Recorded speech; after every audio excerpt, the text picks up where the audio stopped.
Senhor esteja convosco. Proclamação do Evangelho de Jesus Cristo segundo Lucas. Naquele tempo, o anjo Gabriel foi enviado por Deus a uma cidade da Galileia, chamada Nazaré, a uma virgem prometida em casamento a um homem chamado José. Ele era descendente de Davi e o nome da virgem era Maria. O anjo entrou onde ela estava e disse: Alegra-te, cheia de graça, o Senhor está contigo. Maria ficou perturbada com essas palavras e começou a pensar qual seria o significado da saudação. O anjo então lhe disse: Não tenhas medo, Maria, porque encontrastes graça diante de Deus. Eis que conceberás e darás à luz um filho, a quem porás o nome de Jesus. Ele será grande, será chamado Filho do Altíssimo, e o Senhor lhe dará o trono de seu pai Davi. Ele reinará para sempre sobre os descendentes de Jacó, e o seu reino não terá fim. Maria perguntou ao anjo: Como acontecerá isso, se eu não conheço homem algum? O anjo respondeu: O Espírito virá sobre ti, e o poder do Altíssimo te cobrirá com sua sombra. Por isso, o menino que vai nascer será chamado Santo Filho de Deus. Também Isabel, tua parenta, concebeu um filho na velhice.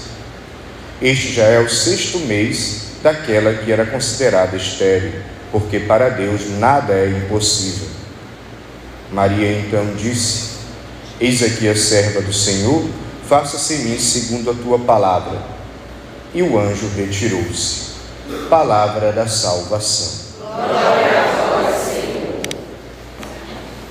Então, meus irmãos e minhas irmãs, nós estamos no 4º domingo do Advento e praticamente véspera do Natal. A Igreja, mãe e mestra, continuadora da missão de Cristo, nos traz nesse 4º domingo os exemplos da Virgem Maria e de São José. Claro que no 4º domingo, Maria desponta como esse modelo de fé e de seguimento, mas também não esqueçamos que São José, dentro desta narração do Evangelho e nas outras versões, também participa de todos esses acontecimentos. O Evangelho que nós acabamos de ouvir, ele retrata, como nós sabemos, o primeiro momento do casamento judaico. Então José já tinha ido ao encontro da Virgem Maria, na casa dos pais dela, e já tinha celebrado o primeiro momento do casamento.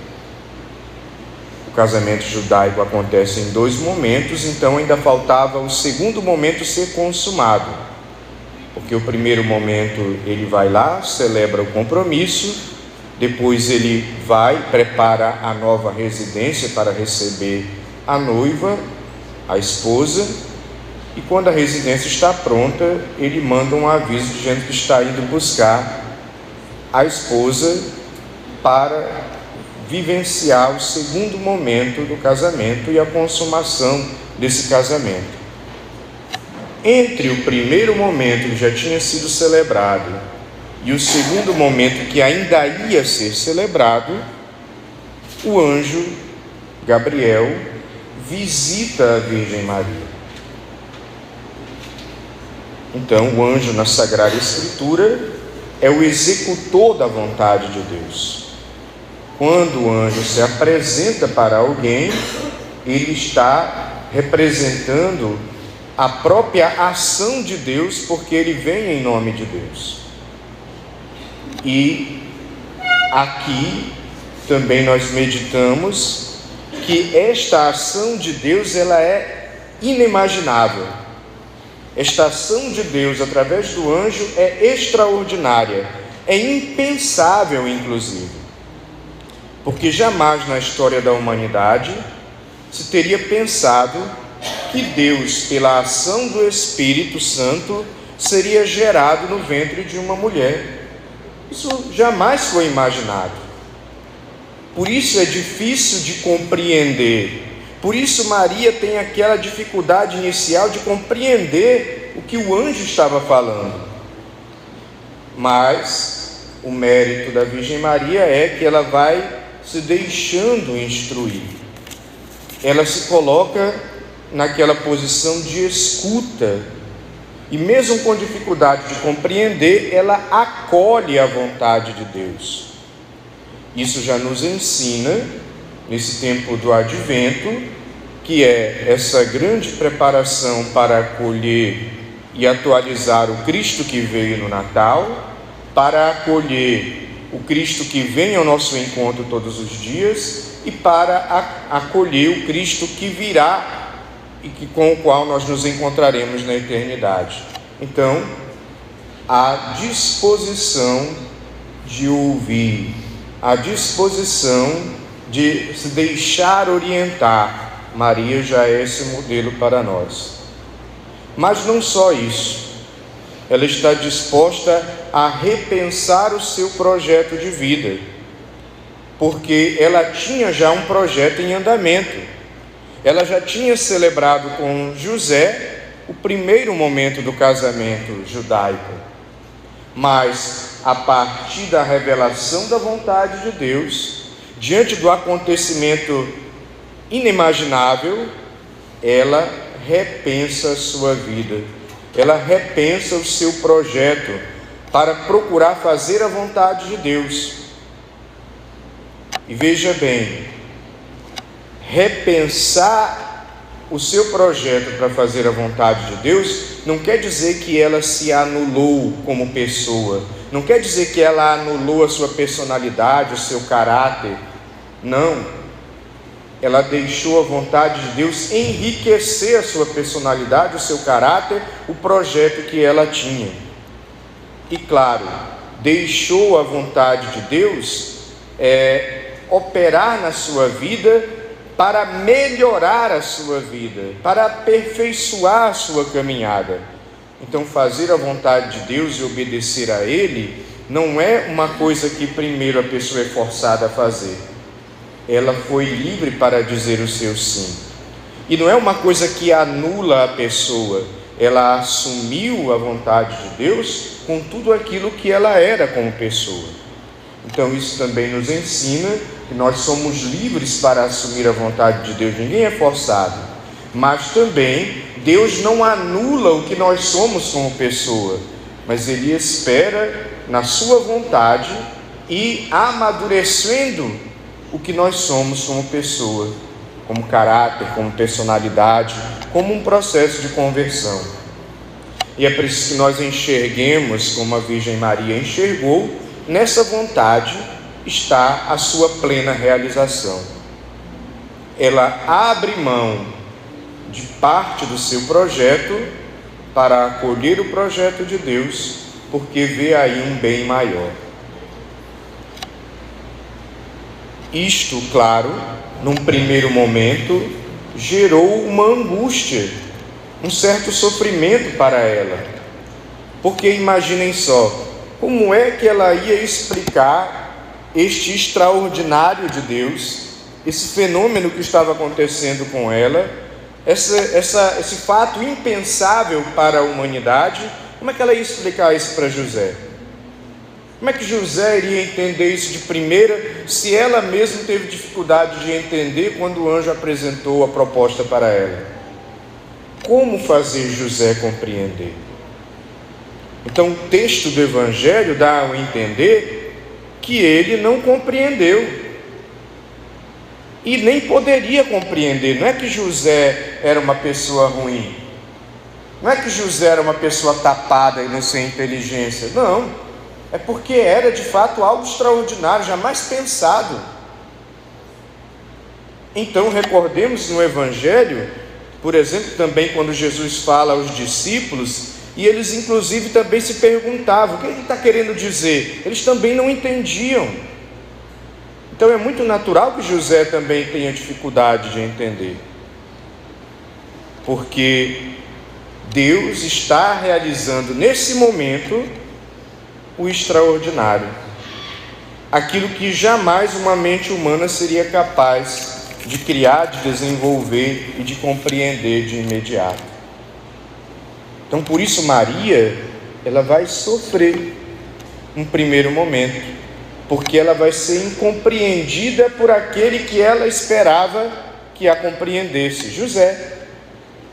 E o texto fala que José, não querendo denunciá-la para ser apedrejada, que era o que a lei judaica prescrevia, resolveu abandoná-la em segredo. Ele fez isso porque era um homem justo no sentido de aquele que procurava fazer a vontade de Deus. Esse é o justo na Sagrada Escritura. Era um homem bom, generoso, já digamos assim, um judeu praticante. E se ele fosse um radical, um fanático, teria entregado Maria para ser apedrejada, mas não. Ele com certeza também se angustiou, sem compreender o que estava acontecendo, mas ele não se precipitou, ele não foi afobado, ele não saiu logo julgando, ele não saiu logo condenando, ele esperou, ele teve paciência.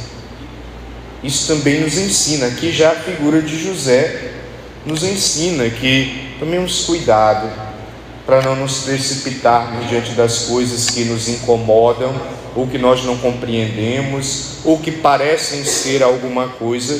É preciso antes ouvir, é preciso antes ponderar, pensar antes de tomar alguma decisão.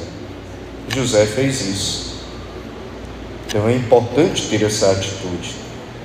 Agora você imagina a angústia de Maria e José naqueles dias. José estava confuso, Maria incompreendida por ele, porque ele não entendeu. Então foram dias de sofrimento. Geralmente nós achamos que tudo foi um conto de fadas, né? Afinal de contas ela era a Virgem Maria, ele era São José, eles não tinham problemas, eles já estavam ali com Deus agindo. Então a gente acha que foi tudo lindo, belo, maravilhoso e cheiroso. Não, eles sofreram, eles tiveram dúvidas, eles enfrentaram dificuldades. Então isso também nos ensina no tempo do Advento e nessa preparação para o Natal. A vida não é bela, linda, arrumada, cheirosa como nós gostaríamos que fosse. Ela tem seus altos e baixos, suas dificuldades, seus obstáculos. Nós trazemos em nós também nossas fraquezas, nossas dúvidas, nossos questionamentos. Mas é preciso não desesperar-se. É preciso esperar em Deus. É preciso ter paciência e colocar-se a caminho. É preciso aprender com a Virgem Maria e José o silêncio, essa paciência orante, e não se precipitar, esperar em Deus nesse sentido, não apavorar-se com as coisas. E, claro, a angústia, se ela vem, é preciso saber silenciar, não ficar ruminando ou se preocupando exageradamente. E claro, eles tiveram paciência um com o outro. Ela incompreendida por ele e ele não compreendendo o que estava acontecendo. Olha que desafio. Então nós também precisamos, nessas situações da vida, ter paciência, colocar a cabeça no lugar. E Deus é providência, no tempo certo, do jeito dele, na hora certa, conforme a paciência e a confiança e a espera de Maria e de José, tudo acabou dando certo. Do jeito certo, Deus ajudou a Virgem Maria, porque ajudou a São José a compreender o projeto dele, ajudou a Virgem Maria e São José a superar aquela angústia que eles estavam sofrendo no momento. Porque Deus, através do anjo, nós conhecemos essa história, ele se revela em sonho para São José. E José passa a conhecer a vontade de Deus. E ele faz a experiência com o amor e com a verdade de Deus, a partir do anjo Gabriel que o visita em sonho. Então ele tinha tomado uma decisão, que ele tinha decidido abandonar a Virgem Maria em segredo. Ao conhecer a vontade de Deus, ao conhecer o querer de Deus e a verdade de Deus, ele muda. Ele não teima, ele repensa, ele não insiste no erro que ele estava propenso a cometer, ele volta atrás. Ele, assim como a Virgem Maria, repensou o seu projeto de vida. Estava no primeiro momento do casamento, ainda ia acontecer o segundo momento, e ele é capaz, junto com a Virgem Maria, de adaptar o projeto que eles tinham à vontade de Deus. Então, às vezes, na nossa caminhada, meu irmão, minha irmã, nós somos teimosos com os nossos projetos, com nossas vontades, com nossos caprichos, com nossos gostos, com as nossas ideias, com as nossas opiniões, no nosso orgulho. Então, às vezes é preciso ter a capacidade, diante da verdade de Deus, repensar, sermos capazes de reconhecer nossos erros, sermos capazes de perdoar, de pedir perdão, sermos capazes de, inclusive, mudar de rumo quando nós percebemos que a maneira como nós estamos nos comportando ou certos sentimentos que nós estamos alimentando não estão conforme a vontade de Deus e às vezes são nocivos para nós e para as pessoas ao nosso redor. Mudar de plano, como a Virgem Maria e como São José. A pergunta que fica para nós hoje, véspera do Natal, é se a verdade de Deus, quando é conhecida por nós através da sua palavra, através do ensinamento da igreja, através da sua doutrina, através dos seus mandamentos, através da liturgia, a verdade de Deus, quando é conhecida por nós através de todos esses meios, ela me ajuda a repensar, ela me ajuda a amadurecer, e quando eu percebo que eu estou errado, eu mudo de planos, eu sei voltar atrás, eu tenho essa humildade e essa capacidade de acolher a vontade de Deus, eu quero acolher essa vontade, e eu deixo essa vontade, se necessário, transformar a minha vida. Acolher Jesus no Natal é deixar essa vontade renovar o meu coração, o meu viver. E vamos ser bem concretos, para não ficarmos falando de ideias, tudo meio assim, hipotético. Ora, se na minha vida, no mundo que eu estou, o mundo pega o ódio, a vontade de Deus e a verdade de Deus revelada pede o amor, e um amor sacrifício. Eu estou disposta, no caso das mulheres, a abrir mão do ódio para amar e me sacrificar para o bem do próximo? Ora, se o mundo, a mentalidade que está aí e a nossa fraqueza pede a intolerância, eu me deparando com a vontade de Deus, percebo que Deus pede que eu seja tolerante. Eu estou disposto a abrir mão da intolerância para me tornar uma pessoa mais tolerante, mais paciente? Ora, o mundo prega o egoísmo, o individualismo, a ganância. Eu estou disposto, confrontando isto com a verdade de Deus que me diz para pensar no próximo, para ser solidário, para ter empatia, para sair do meu egoísmo e ir ao encontro do outro. Eu estou disposto a fazer isso diante da verdade de Deus? Ou seja, meu irmão, minha irmã, o encontro com Jesus precisa ir amadurecendo os nossos relacionamentos com Deus e com os irmãos. O encontro com Jesus precisa me ajudar a amadurecer nesse sentido de promover o bem, de sermos solidários, de sermos justos, de procurarmos ser bondosos, de procurarmos sermos compreensivos, misericordiosos, de dialogarmos, de ter paciência uns com os outros, de botar um freio na língua e antes de julgar ou condenar alguém ou falar mal da vida de alguém, ou seja, um verdadeiro processo de conversão. Se o encontro com Jesus no Natal não está me ajudando a amadurecer nesse sentido, então eu ainda estou perdendo tempo na fé que eu tenho.